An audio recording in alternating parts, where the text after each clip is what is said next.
Hi, I'm Jill Chippers from Shop Your Wardrobe. And I'm Imogen Lamport from Inside Out Style. And today we want to follow on a video that we did recently about feeling fabulous in your clothes and in your style. And the reason is last time we talked a lot about my feelings of feeling fabulous or not feeling fabulous, relating to my own kind of history and upbringing, and also just the way my brain works. And today we wanted to talk about Jill and her journey to fabulous, because she does feel fabulous. She will happily say, I feel fabulous in my style. Yeah. And so this way, so Jill, Jill, you've talked to me about why you do feel fabulous, but you didn't always feel that way. No, absolutely. And feeling fabulous is actually quite a conscious choice. It is an active form of self-care for me and self-acknowledgement, because I went through a reasonably lengthy period where I didn't feel fabulous about myself or my style or really any aspect of my life, really. And when you have been through a period of not liking yourself, or even through to sometimes it's just plain self-loathing, then to come back to a place where you feel good about yourself is a real gift you can give to yourself. Because when you're in that really low space, you don't have a lot of resources for too many other things, for other people, for projects, for people who are closest to you, because so much energy is spent on keeping it together and just being functional in the world. And so for me to feel fabulous is not even so much about how I look, although that's obviously a big part of the whole aesthetic thing is really appealing to me about style. I love the whole idea of colours and fabric and prints and all of that is really great, but it's actually an emotional thing for me to say, I'm never going to hate myself ever again, because that's a horrible thing to do to yourself. And actually it's a really horrible thing to do to people who are close to you. I used to say this to my husband when I came out of that, is I don't know how you stood it. I don't know how you lived with somebody who was struggling so much with those really fundamental things of just not liking who I was. So why do you think you didn't like who you were? Well, it's what's called in the medical world, I don't know the correct term, but I remember talking to my doctor about it. It's very contextual. So it wasn't a chemical imbalance in the brain or anything like that. It was a series of events that had happened in my life and my emotional response to those things. So dealing with disappointment and dealing with things that felt like failure to me, and having my trust broken by somebody that we were involved in a professional capacity, and a culmination of those kinds of things. And I consider myself an optimistic and resourceful person and a resilient person. So to find myself in a place where I just felt I couldn't dig myself out of it was as shocking to me as I think it was to other people. And I didn't really talk about it all that much. And there are some people in my life who still don't know this, and I don't know if any of those people watch this and go, oh wow, holy cow, I had no idea you went through that. And I guess talking about it is helpful, because I can't be the only person who's been through something along those lines, where you just feel like, oh, it's just pain every day. So it's this energetic, psychic, emotional pain. And added to that is this sense of, this is ridiculous. I have nothing to feel bad about. I live in a wonderful country with people who love me, interesting stuff. I shouldn't feel this way. And that just makes it worse. Yeah, there's almost a guilt for feeling bad. Yeah. I don't. Layers on top. I don't deserve these feelings, and I should get rid of them. And that's also where the positive mindset mentality, and there's a big movement around that, and a big industry around that, is actually incredibly not helpful. Because if you could feel better about yourself, you would. It's like pull up your socks, turn over a new leaf, just get on with it. And I'm pretty good at that. And at other, times of struggle in my life, I've been able to do exactly that, be my own best coach, my own best friend, and to go through a period where I had no resources. And for such a long time, and I just thought, I'm never going back there. So was there something that, do you think, that brought on a poor self-image? Does this stem from a poor self-image from when you were younger? Well, I mean, I think there are always messages from your childhood, and as we wrote about in Svelte in Style, where we shared our personal stories of coming to style, I grew up as a child thinking I was a bit chubby. My brothers called me names, which is, that were normal. Yeah, normal childhood stuff, nothing extreme in that regard. My mother was very keen to make sure that we had skills. I learned the piano. I know it's hard to believe, but I went to ballet. I did gymnastics, and I actually consider that I was reasonably robust as a child. But being who I am, very attendant to the emotions of people around us. I remember when my parents were almost getting a divorce. That was so devastating. And now, even to this day, Mum and I will talk about certain events and she'll say, I have no idea why you just burst into tears. And it's like, well, I do, So I was always very attendant and responsive to the people in my environment and the mood and the feelings of other people, which made me sensitive in that particular way. Yes. Yeah. And so that kind of, and then when you're in your, kind of early 20s, or when you're going through this period of a very poor self-image, which is relating to your style too, so that you felt it fed through into that, not feeling good in style as well? Well, actually, in my early 20s was a time of experimentation. I moved to Sydney and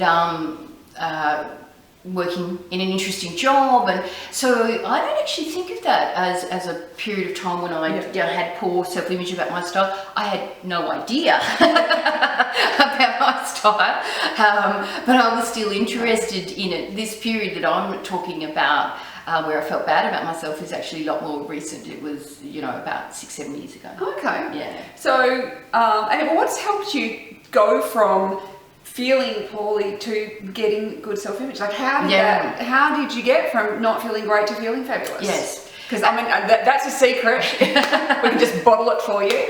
Well, everyone's journey is different. That must be said. And it is great to hear how other people did things and read stories of people overcoming adversity, because I think it gives you a sense, first of all, that you're not alone. And it might spark some ideas on what you can do if you're going through struggle. But ultimately, your own journey must be yours. And I think that's part of the healing, is claiming your own journey and claiming your own story. Whether or not that's ever broadcast on television or anybody ever reads that blog post, it might just be private journaling or a conversation you have with someone close to you. But that claiming of your own story, in a way, it's stepping into a space that is only for you. And I really believe that we all have that. There's a light that's just waiting for you. And to step into that is an act of grace and an act of courage. And through various ways I did that. I was blogging a lot, and I sometimes I would write about that. I wrote a post about, what do you do when you're in the middle of the struggle? So much advice about struggle is written at the end of it. And I wrote that particular blog post, 8 Unorthodox Ways to Deal with the Struggle, when I was right in the middle of it. And I still reread that particular post, because I thought, I'm giving advice to myself here, right in the middle of this. Having patience is really, really important. Having people around you not judge you or tell you to get your bleep together, that's really, really important. And sometimes not talking about it is helpful as well. That sort of quiet sense of self-acceptance. Here I am feeling this, it's real. I'm not imagining it, I'm not making it up, but like clouds are real, but then they move on. So that sense of, the biggest thing you can do is not hang on to those feelings, because of their own, they will move, and recognizing that was a real light bulb moment, that the action I need to take is actually a non-action. I need to stop hanging on to this stuff. Which I know might sound a little bit strange, but that insight, which I got from some reading and an online course I did, really, I probably saved my emotional life in many respects. Yeah. So you now say, I feel fabulous. So I do. So can you tell us, what is it that when you're going, I feel fabulous and I've got to this point, and I know I'm not perfect, because there's no such thing as perfection. Yeah. Is there anything you can share about how, some mindset or something, or even just a little pinch of something that could be helpful? Well, self-care is absolutely at the heart of feeling fabulous. And you're quite right. I don't hold myself up to say, this is how to look fabulous. This is how I look fabulous. But I know that how you look fabulous will be your own style statement, your own relationship to style. And I think that is such a powerful idea. You get to decide for yourself what that is. And yes, there's tons of wonderful input to help you with that, but you've got to find it for yourself. But to me, self-care and self-kindness, treat yourself as though you were a friend you really, really cared about. Because if I had treated myself the way I was treating myself, you would say, you must be an enemy of this person. There is no way you could behave towards this person if you cared about them. And so I think self-care is often the key. And then there's many other parts to that. For some people it's getting back into a hobby, or it's giving service to others, or distraction can often work. But for me, I think self-kindness, that has got to be a part of, I would suggest, every person's journey. What that looks like, I think, will be different, but that's really important. So I think it's really important to remember that when Jill's saying that I feel fabulous in my style, and some of you might look at either of us and say, well, you don't look fabulous to me. That it's actually not about taking on other people's opinions so much. It's about feeling good and authentic and true in yourself. And I do know that I'll have comments and people will email me and say, how can you give out style advice when I hate that top and that looks really cheap and that looks nasty and those sorts of things. And this is why that style, there's a taste element to style, and your taste is not necessarily my taste, it's not necessarily Jill's taste. Jill doesn't say everybody has to wear animal print. No. She just loves it for herself. And that's fine. And I think this is also where, when you are taking other people's stuff on as if it's fact, that will also make you feel bad. That will ruin your sense of style, rather than sometimes you go, just because everybody else doesn't love this doesn't mean it's not right for me. And if I feel fabulous in this, it feels empowering, it feels authentic, it feels, comfortable, it feels like a second skin. I like the way it looks in the mirror, like all those sorts of elements. I think that's too part of that self-care feeling. Then that going that I don't have to take on everybody else's stuff. Because there's always a lot of stuff, and I often think of particularly the people who say troll the internet. Whenever I get that sort of feedback, I just think, you need something else to do with your life. You need something else, because often it's an outward expression of an inner unhappiness. The cranky and anonymous online, honestly, there's a time to close that kind of feedback down, definitely. But but I think we can often let, the little thing that my brother said as a child, and I've seen people who are still carrying around burdens of, my brother once said I had a big nose. And he was probably just trying to say something to get a rise out of you at that time. She was lucky he just said it once. But but this is often, we often carry this around forever, like these little bits of information going, and I never actually, as adults, are we looking at them again? Are we making a decision? Is that a good piece of feedback, or is that something I should be letting go of? Absolutely.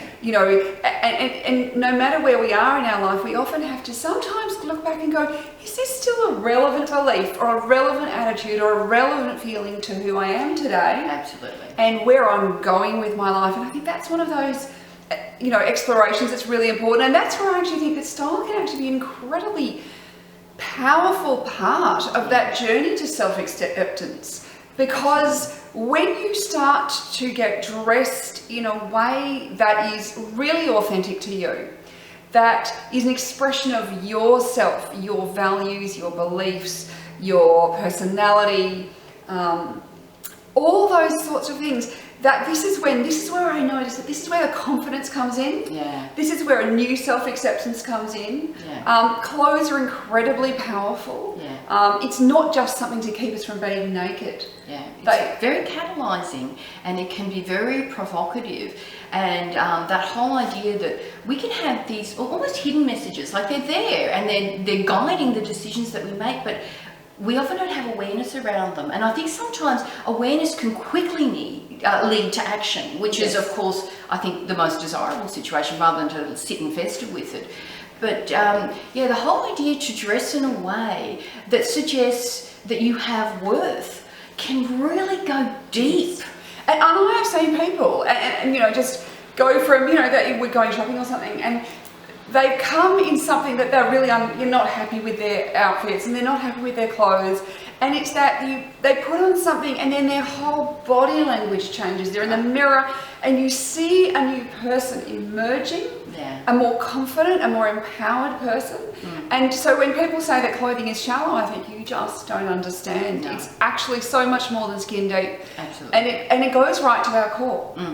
And this is what I find fascinating about style, and why I've kind of dedicated my life these days to helping other people discover that part of style. It's not about wearing the latest fashion for the sake of it. Absolutely. It's really about getting to that core and making that inner you, like the outer you, an expression of that best inner you. Yeah.